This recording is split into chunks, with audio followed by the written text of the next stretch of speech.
Senator Bledsoe. Here. Senator Meredith. Here. Senator Tishner. Senator Webb. Senator Westerfield. Senator Wise. Here. Vice Chair Rocky Adams. Here. Chairman Carroll. Here.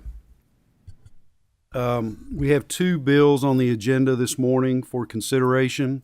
The first being Senate Bill 160, which is mine, and I'm going to testify from my seat, and I will yield the chair to our Vice Chair, Senator Julie Rocky Adams. Thank you, Mr. Chairman. All right. Senate Bill 160, is it just you, or do you have someone joining you? Yeah. Okay, please proceed. My name is Danny Carroll. I'm State Senator from the 2nd District of Kentucky. Senate Bill 160 is a bill that addresses the stable accounts in Kentucky. And just to remind you, these are tax-free savings accounts that those who have disabilities can take advantage of. This as a result of a law that was passed in 2014. At this point, 46 different states offer these accounts. And the purpose of these accounts, it allows those with disabilities to provide for savings without affecting their benefits. In Kentucky, the maximum that someone can contribute to the account per year is $17,000. However, they can contribute additional funds if those funds are from their employment in the amount of $13,590. Congress has passed a law that will increase the age to 46. I think right now it's 26, that the disability has to occur before age 26, and that is being raised to age 46 effective 2026. And the purpose of that is to allow veterans who become disabled during war to be able to qualify for this. In Kentucky right now, there are 1,119 accounts. The average balance in these accounts is $9,000, and the median balance is $5,500. This bill simply provides some added protections to those funds. There are 4 basic provisions: that these funds be exempt from attachment, execution, or garnishment, be disregarded for the purposes of determining eligibility for the amount of any public assistance program unless required by federal law. These funds shall not be subject to claims by the Cabinet for Health and Family Services unless required by federal law. And finally, be on the death of the designated beneficiary, transferred to the estate the estate of the designated beneficiary unless prohibited by federal law. Understand that these funds are for services related to the disability: education, food, housing, transportation, assistive technology, personal support, things of that nature. And right now there are 8 other states who have placed these added protections in statute to protect these funds. And Madam Chair, I'm open to questions if there are any. Motion on the bill. I have a motion on the bill. Do I have a second? Second. All right. Motion and a second. All those in favor signify by saying aye. Roll call. What? Roll call. Oh, I haven't been in this position in a long time. It's All right. It's early yet. Madam Secretary, please call the roll. Senator Rocky Adams. Senator Girdler. Senator Harper Angel. Senator Bledsoe. Senator Meredith. I'd like to explain my vote, please. I vote yes. I just want to take this as an opportunity to thank our Chairman Carroll, for his leadership on these issues. You know, this is our most vulnerable population, our most disadvantaged population, and he always takes action to address issues that try to make life a little bit better for these folks. So I really appreciate this leadership, and again, I vote aye. Senator Tishner. Senator Webb. Senator Westerfield. Senator Wise. Chairman Carroll. Aye. So do I have to turn it back into the more capable hands of the chairman now?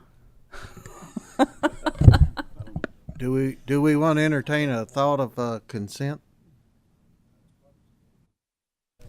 No, I think that it's appropriate that we can move this on consent. So do I have a motion for consent? Motion for consent. I have a motion and a second. All those in favor for consent signify by saying aye. Aye. Any opposed? All right, the 160 is on consent. Excellent. You got to yield back.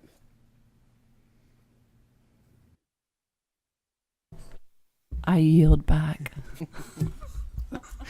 And I do want to mention Senator Will Schroeder was actually worked with Allison Ball, the state treasurer, to get this program started in Kentucky, and I'm very grateful for that. And you know, Senator Maris says I do things to make life better for those with disabilities. The reality of it is they make my life better.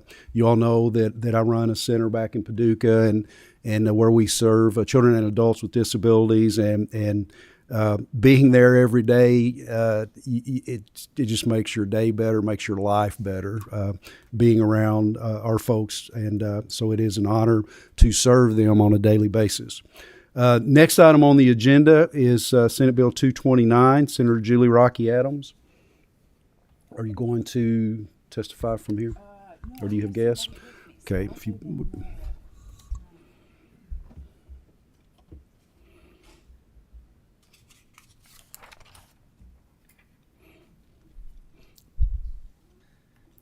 Senate Bill 229 is an act relating to child abuse. If you would, Senator, please introduce yourself for the record and your guest as well. You have the floor, ma'am. Thank you, Mr. Chairman. Julie Rocky Adams, State Senate District 36. I'm Caroline Rochelle, and I'm the Chief Executive Officer at the Children's Advocacy Centers of Kentucky. So before you, Committee, Senate Bill 229, this is a bill that has been around for many years. It actually came to be as a result of the Explorer problem that we had in Louisville. As you know, the city of Louisville, their police department was sexually abusing young kids in the Explorer program. And part of the reason that it was so frustrating is because they used kind of these loopholes in our current statute to avoid notifying the appropriate agencies. And so it was one of the things that was brought up, and it's like, you know what, we've never closed that loophole with the Explorer program. So that's what 229 is, and I'll be real brief because I know Caroline will want to speak to this. But it ensures the reporting of child abuse or neglect is properly communicated to the appropriate external agencies, and it clarifies that agencies cannot utilize a chain of command maltreatment reporting process. So 229 also allows the Department for Community-Based Services to initiate an assessment or an investigation when child abuse or neglect is suspected, and allows discretion to make announced or unannounced home visits depending on the severity of the case. So there's 3 sections of the bill. Section 1 eliminates an internal chain of command. Section 2 talks about cross-agency reporting. And Section 3 is the alternative response. And we can go into more detail if you have questions on those 3 sections. But Caroline, do you have anything to add? So I'll just add some comments about the value and the importance of involving multiple agencies. You know, so many times when we see these horrific, heart-wrenching cases of abuse and we do sort of an after action and look back on, gosh, what went wrong? We see that wouldn't it have been better if this agency had been involved earlier, or that agency had been involved? You know, these cases are complex. Children are complex.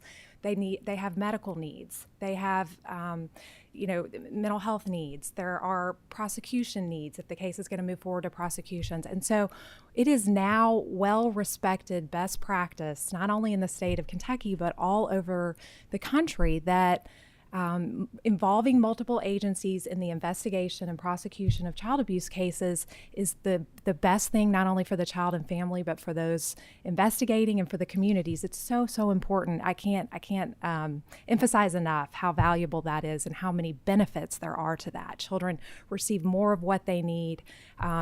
Sometimes cases need immediate attention in order to get evidence quickly, and those children are more likely to receive that response if multiple agencies are involved. But here's the problem. None of those agencies can respond properly. We can't do what we need to do if the information isn't shared, right? And so that's what this does. It ensures that the right agencies get the information so that the kids and families get what they need. So that was really mostly some comments to that cross-agency piece, which is the second part of the bill. And I'd like to just mention one other thing related to the first part of the bill, and that is when the piece that speaks to reports of abuse coming from the individual that received the information. And I'll tell you, as someone who's looked at reports of abuse, sometimes it's very challenging to piece apart exactly what's going on and what needs to happen next. What does that child need? What does the family need? And so the language that goes into that report is so key. And that's why we think it's important that the initial person who receives the information is also the person that makes that report. And just the nature of how children speak, right? Sometimes a child, it's so scary for them to come forward about abuse. And so they may test an adult and share just a little bit of information and then share a little bit more. So you can imagine that these reports evolve, the information we receive throughout the investigation evolves. And so what we get in the report, that initial report, is so important, and the language is so key there. So I think that just speaks to the value of that. And we're so thankful that Senator Adams takes on these important issues. These cleanups and closing the gaps really matter. They make a huge difference. And so it's important to us that we get this done. And we're happy to take any questions. Senator Meredith? Thank you, Mr. Chair, and certainly have no issues with the bill, just doing a little bit wordsmithing to try to tighten this up just as you folks are doing. And I'm looking at under Section 1, Line 5, where it says, shall immediately cause an oral or written report to be made.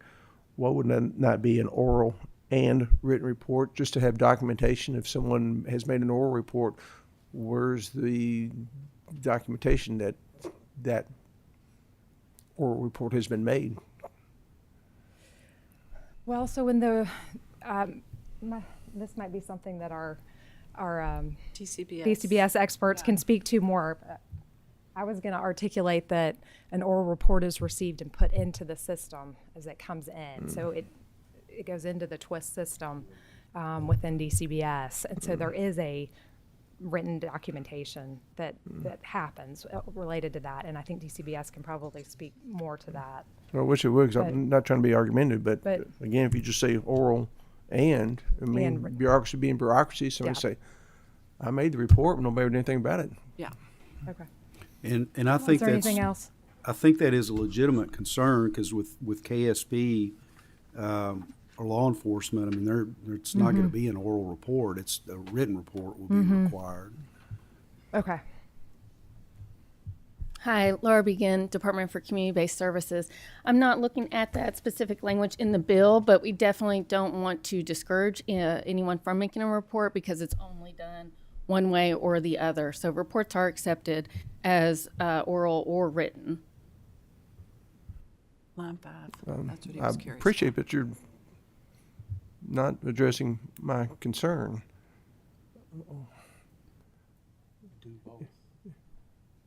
Right here. Yes. Why shouldn't it be oral and written to substantiate that the report has in fact been made? Well, there's a phone line, so in that case, the reports are received oral rather than written. There's also reports can be made online. So in that context, reports are received either in an oral format or written. Both are not required. We want to make sure that we receive that report. But once it comes in, Okay. Yes, it is documented by the department once received. Yes.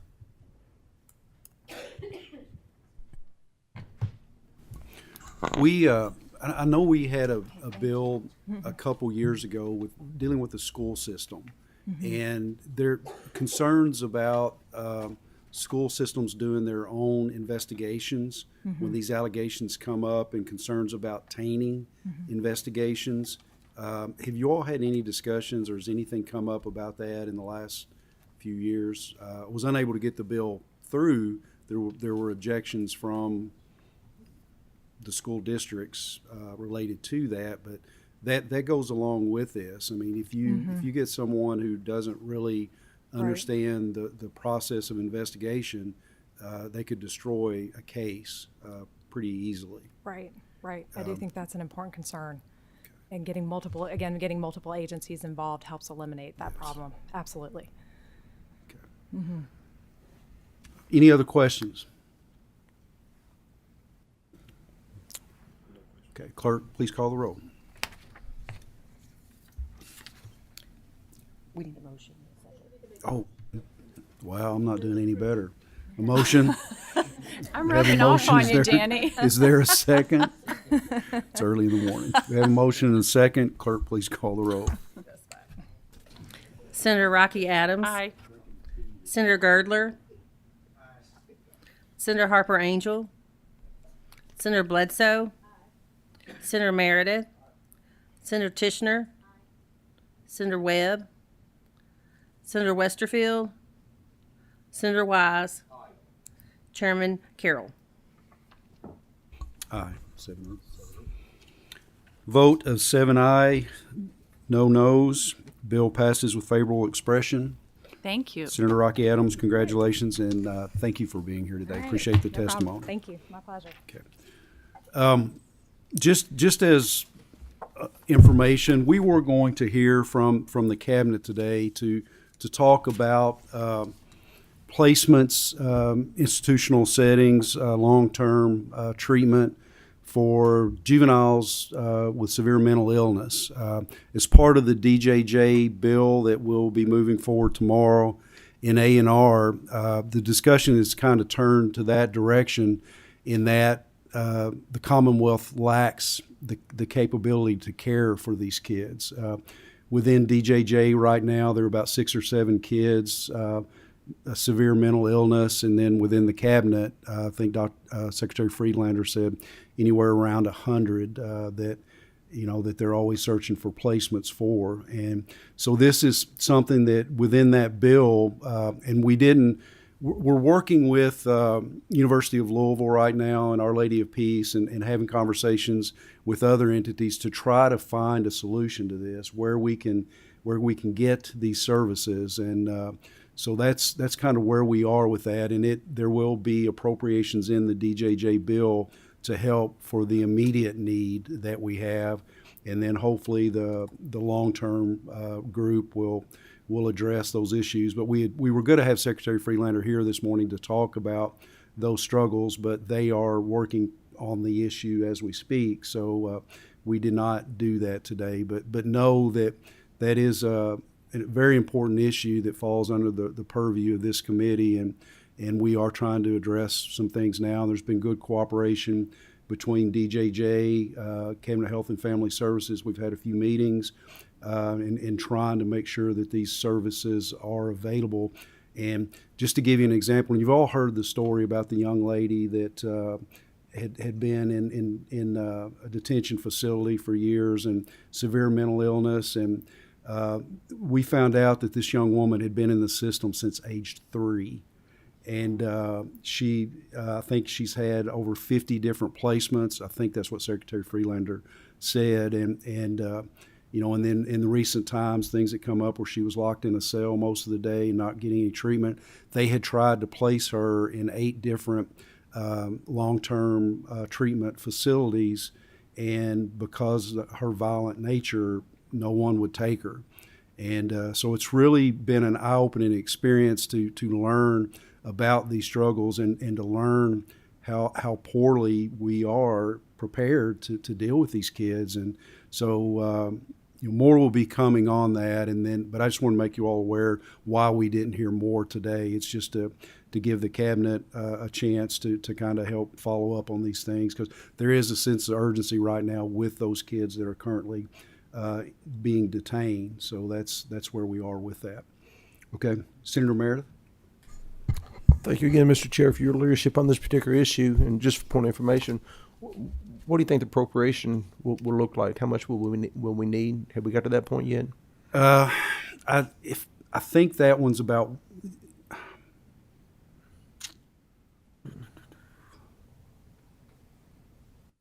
I think we did like a 1.5 million, and it's right now the struggle is with staffing.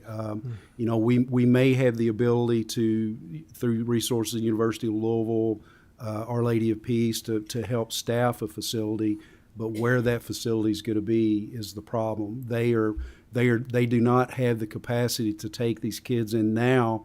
They are adding beds to their facility, but that's a couple years down the road.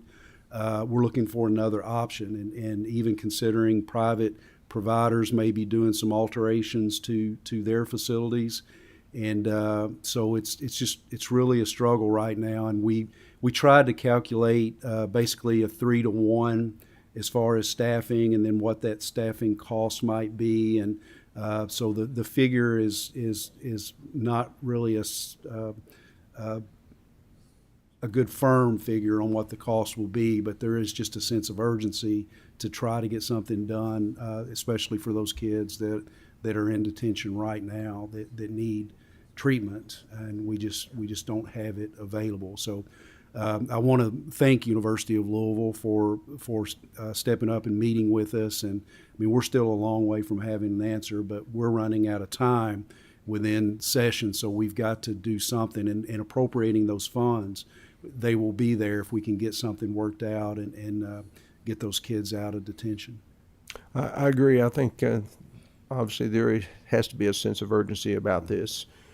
Even though I'm no longer on appropriations or revenue, I think this next budget cycle, maybe the next two, may be the most challenging that we face since you and I have been in office, because of the lack of federal funding that we've seen the last couple of years, and inflation eating us alive the way it is. And we're going to make some very tough decisions, but I certainly agree that we need to make this a top priority, and not certain where those funds will come from, but if it means shifting some resources, we certainly need to do that. But again, I just want to commend you for your leadership, as well as the other folks involved in this.